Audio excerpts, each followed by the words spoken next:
Hello everyone, कैसे हो आप सब। आई होप आप सब अच्छे होंगे और अपनी तैयारी अच्छे से कर रहे होंगे। आज हमारी हिंदी की क्लास होने वाली है और हिंदी में हमारा टॉपिक रहने वाला है क्रिया। क्योंकि हमने वर्णमाला कर ली है, वर्णमाला संज्ञा का टॉपिक हमारा कंप्लीट हो चुका है, सर्वनाम भी, और हमारा विशेषण। ये सब टॉपिक आपको मैंने करा दिए हैं और आज हमारा टॉपिक रहने वाला है क्रिया। हमारी क्लास किस किस में बेनिफिट होती है? UP TET, super TET, C TET, KBS और जितने भी अदर एग्जाम होती है, क्योंकि सभी में हिंदी का सब्जेक्ट आता ही आता है। ये क्लास सभी के लिए हेल्पफुल रहेगी। अगर आपको क्लास अच्छी लगे तो आप हमारे चैनल टीचिंग बाय एडुकस को सब्सक्राइब कर सकते हो। चलिए आज की क्लास स्टार्ट करते हैं। क्रिया की डेफिनेशन देखते हैं। क्रिया क्या होती है? व्याकरण में ऐसे शब्द जिनकी सहायता के द्वारा वाक्य में कार्य के होने या बताए जाने का बोध होता है, वह क्या कहलाती है? क्रिया। और क्रिया के मूल रूप को क्या कहते हैं? धातु। क्रिया के मूल रूप को धातु कहते हैं। अब कभी कभी क्या होता है कि इनके अर्थ से ही क्वेश्चन पूछ लिया जाता है। तो क्रिया का अर्थ क्या हुआ? क्रिया का मीनिंग होता है कार्य होना। और ये इसका मूल रूप क्या है? धातु। धातु कितने प्रकार की होती है? तो धातु दो प्रकार की होती है। नंबर 1 मूल धातु और नंबर 2 होती है हमारी यौगिक धातु। यौगिक धातु। मूल धातु में कौन कौन से आते हैं? इसमें प्रत्यय का प्रयोग नहीं होता है और इन्हें प्रत्यय रहित धातु कहते हैं। जैसे इसके एग्जाम्पल देख लेते हैं, जैसे चल, खा, उड़, पढ़। इसमें क्या है? इसमें प्रत्यय नहीं लगा हुआ है, तो ये कैसी है? ये है हमारी मूल धातु। और इन्हें कहते हैं, क्या कहते हैं इन्हें? प्रत्यय रहित। प्रत्यय रहित धातु। अब देखते हैं यौगिक धातु। यौगिक धातु क्या है? अगर मूल धातु में हम प्रत्यय लगा देते हैं तो वो क्या बन जाती है? यौगिक धातु। जैसे चल, यहाँ पर चल है तो हम चल ना, ना हमारा क्या है? प्रत्यय। तो ये क्या हुआ हमारा? यौगिक धातु। ऐसी खा, खा में लगाएंगे तो खाना,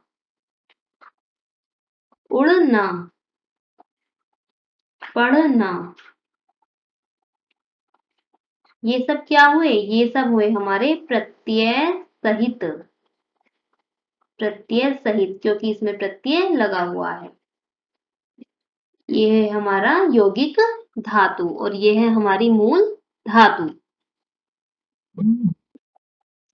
अब धातु की जानकारी इसलिए दी गई है आपको क्योंकि हम इसमें क्या कह सकते हैं? हम इसमें कह सकते हैं कि यौगिक धातु को भी हम क्रिया कह सकते हैं, क्योंकि क्रिया का निर्माण किससे होता है? धातु से।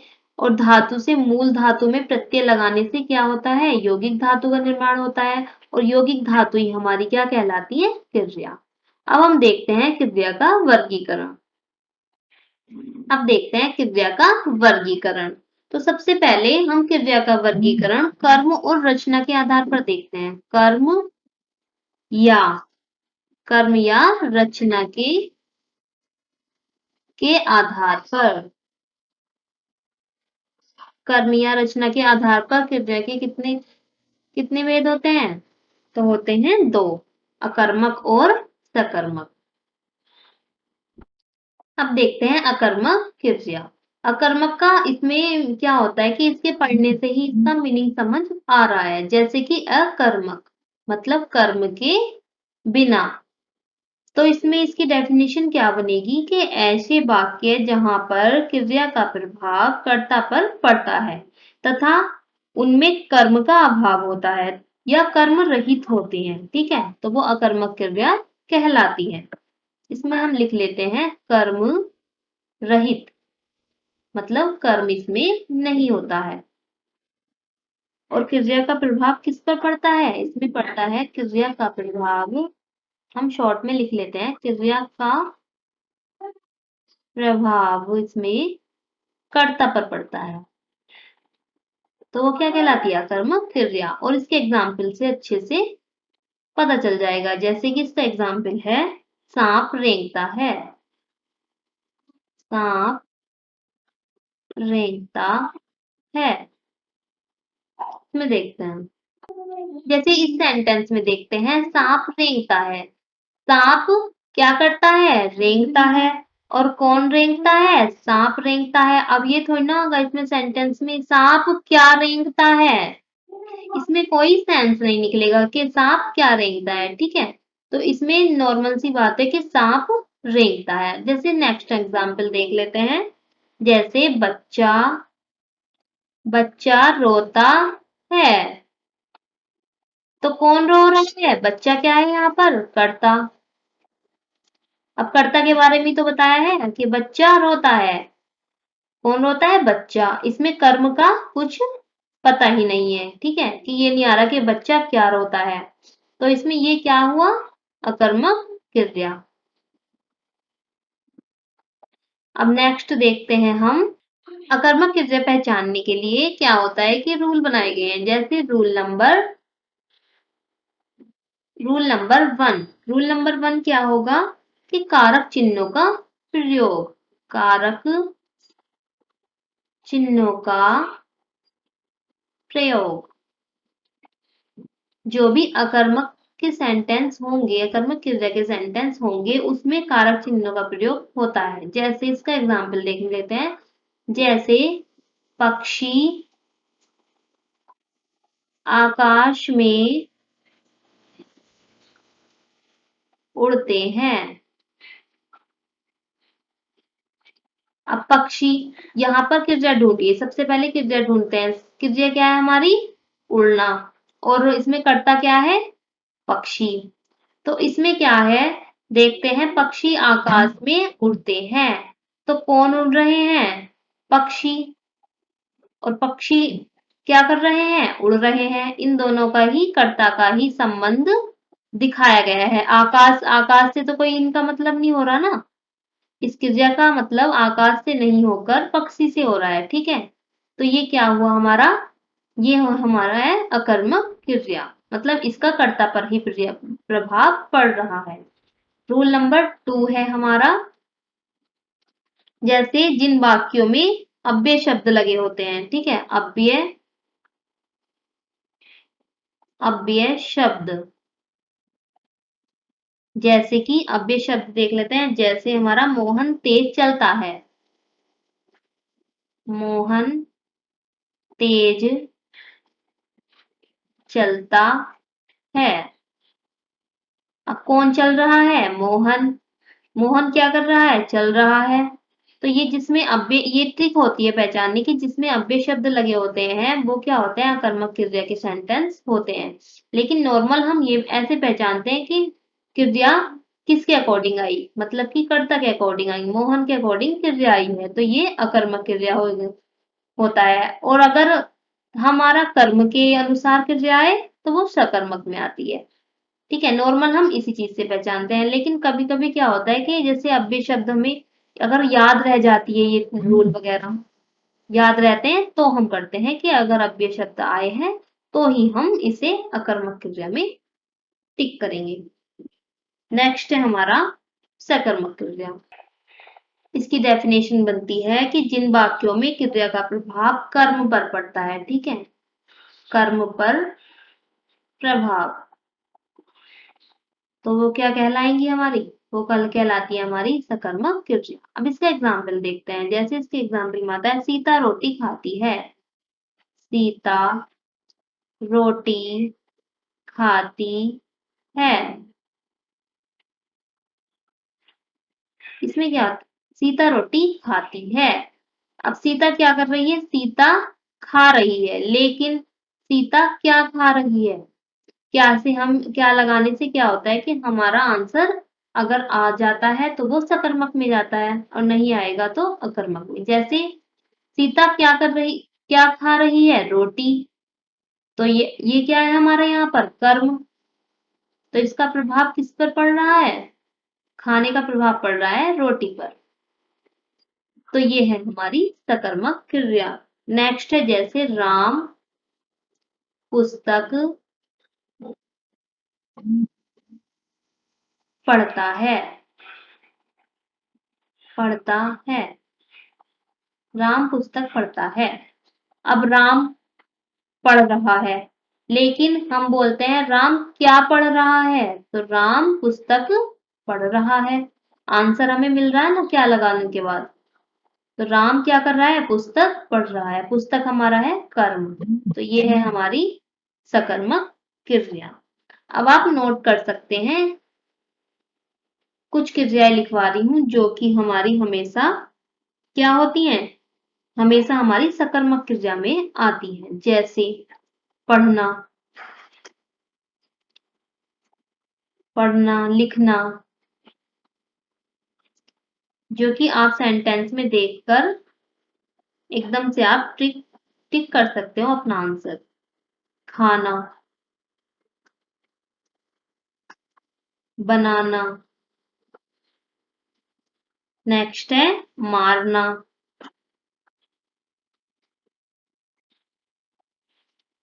अब ये क्या होते हैं? ये हमारी ऐसी क्रियाएं हैं जो कि हमेशा सकर्मक रहती हैं। जैसे पढ़ना, कुछ तो पढ़ना ही पड़ेगा, ठीक है। लिखना, कुछ तो लिख रहा होगा ना व्यक्ति, कर्म तो कर रहा है। ऐसे खाना, जैसे रोटी खाना, कुछ भी खाना, तो खाने का काम क्या है? कर्म है। बनाना भी कर्म है, मारना भी कर्म है। ये सब हमारी सकर्मक क्रिया में आते हैं। अब हम नेक्स्ट वर्गीकरण देखते हैं इसके प्रयोग के आधार पर।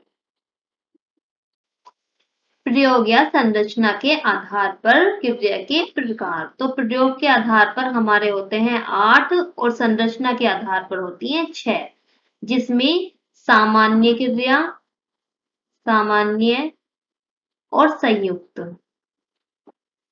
संयुक्त ये नहीं होती है, ठीक है। ये ध्यान रखनी है आपको। और 8 जो भी प्रयोग के आधार पर है, 8 तो ये इसमें सामान्य और संयुक्त क्रिया दोनों होती है।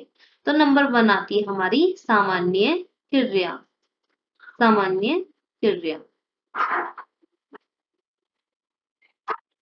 सामान्य क्रिया जहां पर किसी सामान्य बात के लिए एक ही क्रिया शब्द का प्रयोग होता है, वहां पर सामान्य क्रिया होती है। जैसे इसका एग्जाम्पल से ही क्लियर हो जाएगा आपको। जैसे सांप रेंगता है, सांप रेंगता है।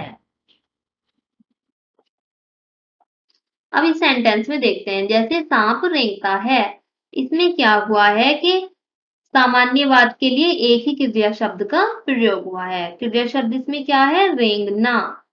तो सांप रेंगता है, नॉर्मल सी बात है। तो ये हमारा क्या है? सामान्य क्रिया। नेक्स्ट है हमारी सहायक क्रिया। सहायक क्रिया, सहायक क्रिया कौन सी होती है हमारी? कि ऐसी क्रिया जो मुख्य क्रिया की सहायता करती है, उसे सहायक क्रिया कहा जाता है। जैसे मैं पढ़ रहा हूं, मैं पढ़ रहा हूं। अब इसमें सबसे पहले हमें क्या है, अगर सहायक क्रिया आपको देखनी है तो सबसे पहले आप मुख्य क्रिया पर जाइए। तो मैं पढ़ रहा हूं, इसमें मुख्य क्रिया क्या है? पढ़। पढ़ी तो है ना यहाँ पर। तो पढ़ने की कौन सहायता कर रहा है? रहा हूं। तो ये हमारा रहा हूं क्या होगा? सहायक क्रिया। आपसे एग्जाम में क्वेश्चन ऐसे ही पूछा जाता है, जैसे मैं पढ़ रहा हूं, इस सेंटेंस में सहायक क्रिया, ये किसका है? सहायक क्रिया क्या है? तो इसमें रहा हूं। नेक्स्ट है हमारी, थर्ड है हमारी प्रेरणार्थक क्रिया। नंबर 3 है प्रेरणार्थक क्रिया।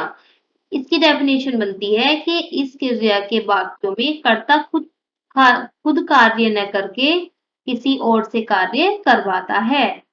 तो वो क्या, कौन सी क्रिया कहलाती है? प्रेरणार्थक क्रिया। इसका एग्जाम्पल देखते हैं, जैसे सीता गीता से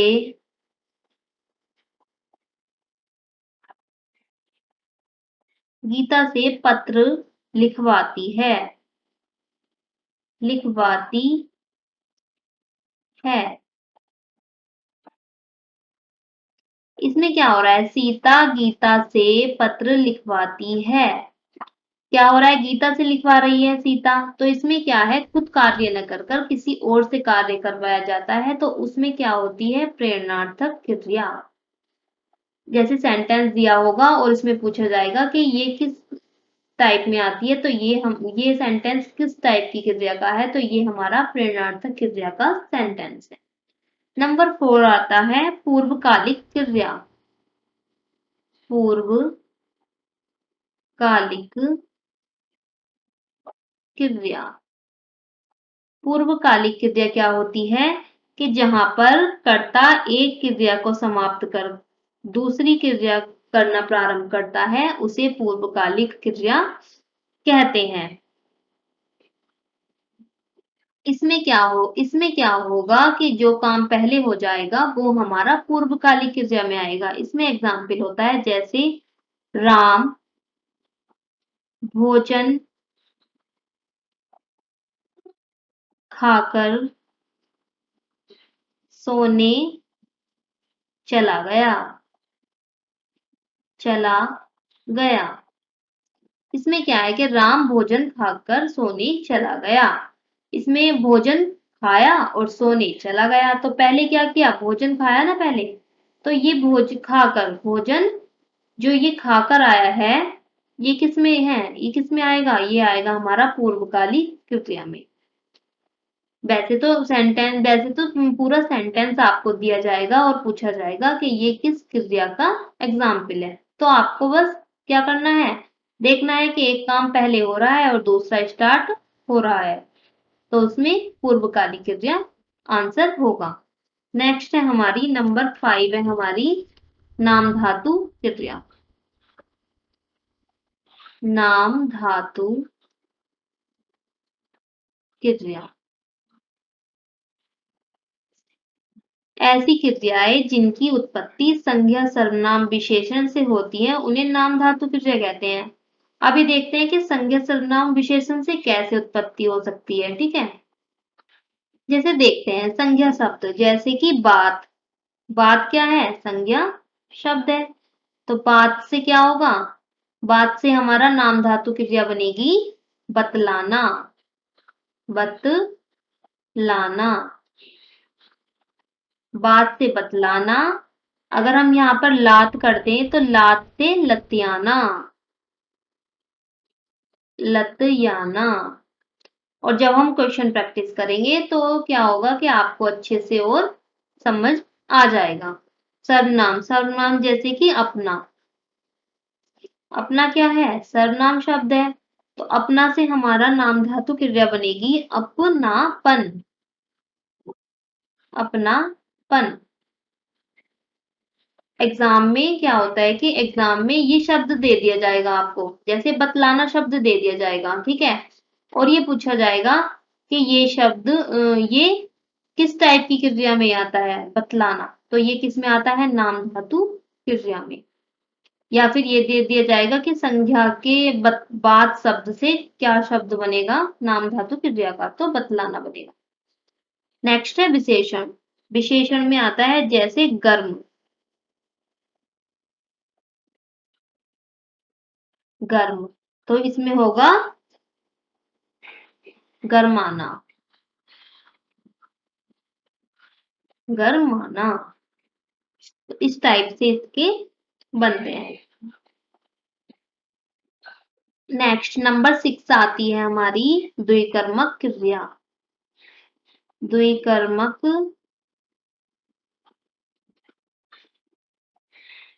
क्रिया। द्विकर्मक से इसका मीनिंग आपको समझ में आ रहा होगा, दो कार्य, मतलब ऐसे वाक्य जिनमें दो दो कर्म होते हैं उन्हें द्विकर्मक क्रिया कहते हैं। जैसे इसका एग्जाम्पल होगा नर्स रोगी को दवा पिलाती है, नर्स रोगी को दवा पिलाती है। इसमें क्या होंगे? इसमें दो कर्म होंगे, ठीक है। तो अब हम पहचान करते हैं दो कर्म कौन कौन से होंगे। जैसे नर्स रोगी को दवा पिलाती है। अब इसमें क्या पिलाती हो गया यहाँ पर? क्रिया। नर्स है यहाँ पर कर्ता। रोगी क्या हुआ? रोगी हुआ यहाँ पर कर्म। तो हमारा फर्स्ट कर्म क्या हुआ यहाँ पर? रोगी। और नेक्स्ट है दवा। दवा भी यहाँ पर क्या है? कर्म। और ये हमारा सेकंड कर्म है, ठीक है। तो इसमें क्या हुआ? इसमें दो कर्म आए हैं, रोगी और दवा। तो इस ये सेंटेंस कौन सी क्रिया का है? द्विकर्मा क्रिया का। नेक्स्ट नंबर 7 देखते हैं। और हाँ, एक मिनट, इसी उसमें देख लेते हैं द्विकर्म क्रिया में कि जहां पर क्या और किसको, क्या और किसको,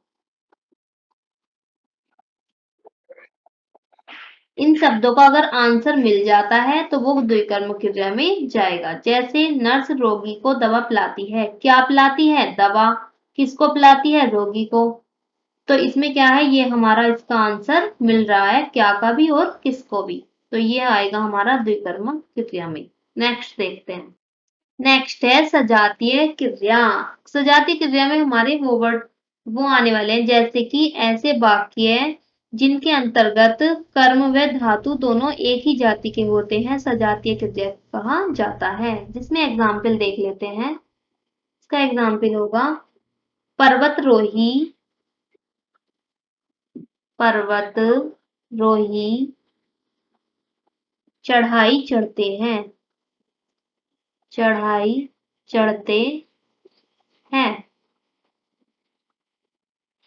एक ही जाति का मीन्स होता है जो मूल धातु क्या होती है? जो मूल धातु एक ही मूल धातु हो। जैसे चढ़, इसमें भी क्या है? चढ़। और इसमें भी चढ़।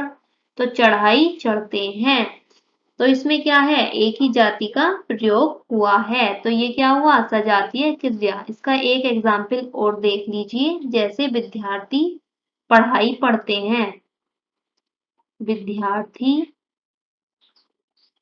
पढ़ाई पढ़ते हैं।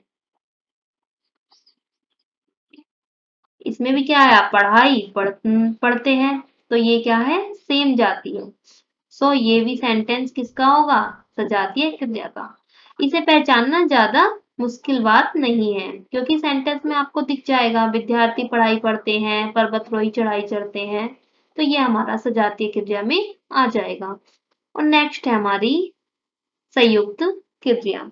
संयुक्त क्रिया का मतलब होता है जिसमें ऐसे वाक्य जो दो क्रियाओं के योग से बनते हैं उन्हें संयुक्त क्रिया कहते हैं। जैसे कि इसमें क्रिया कितनी होंगी? इसमें क्रिया आएंगी हमारी दो। जैसे इसका एग्जाम्पल है अध्यापक पढ़ाते लिखाते रहते हैं।